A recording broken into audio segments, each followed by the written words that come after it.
শাহজালাল ইয়ামানি মুজাররদি উনি ইয়ামান থেকে বাংলাদেশে এসে বাংলাদেশ থেকে মুসলমানের ঘাঁটি বানিয়ে দিয়েছে।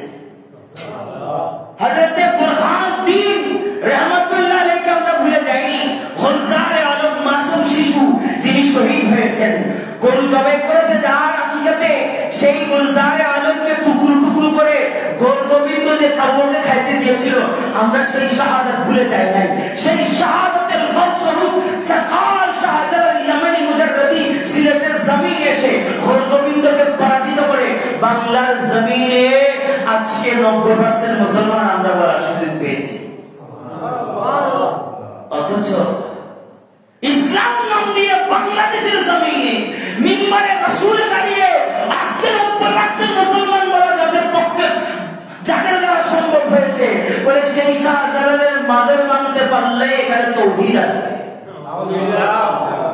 এটা বলার সাথে সাথে বুঝে গেছি তুমি শাহজালালের মাজার মানতে চাও কেন। কারণ শাহজালালের মাজার তো নয়, ওটা বাংলার জমিনে জিন্দা একটা ইতিহাস। শাহজালালের মাজার, সরকার গরিব নওয়াজের মাজার, এটা জিন্দা একটা ইতিহাস। কিসের ইতিহাস? মুসলমানরা যে তলোয়ার ধরে বেদিনের বিরুদ্ধে রক্ত দিয়ে ইসলাম এনেছে, একইভাবে সরকার গরিব নওয়াজ বেলায়েতের পাওয়ারে 90 লক্ষ মুসলমান উপহার দিয়েছে। সেটার জিন্দা ইতিহাস হচ্ছে গরিব নওয়াজের মাজার, বাংলার জমিনে শাহজালালের মাজার।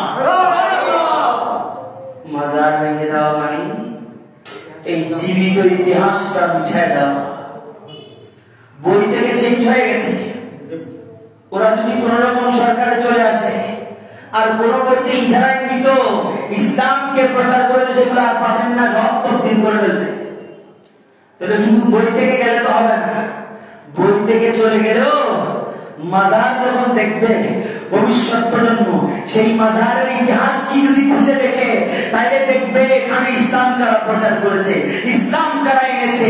এখানে ফতোয়াবাজি দিয়ে ইসলাম প্রচার হয়েছে, হাদিসের ফতোয়া দিয়ে ইসলাম প্রচার হয়েছে, কাওবা বলে ওয়াজ করে ইসলাম প্রচার হয়েছে, নাকি বেলায়েতের পাওয়ারে আজকে 90% মুসলমান দাবি করার সেই ক্ষমতা আমরা পেয়েছি। সেটা ভবিষ্যৎ প্রজন্ম জানলে আসলিয়ত বুঝে যাবে। ভণ্ড ধোঁকাবাজ যারা হাদিসের ফিতনা, আহলে কোরআনের ফিতনা, যারা শিয়াবাদের ফিতনা, খারেজি রাফিজিয়তের ফিতনা বাংলার জমিনে প্রচার করছে, তাদের মুখোশ উন্মোচিত হয়ে যাবে। সেই জন্য মুখোশ যাতে উন্মোচিত না হয়, আগে শাহজালালের মাজারে আঘাত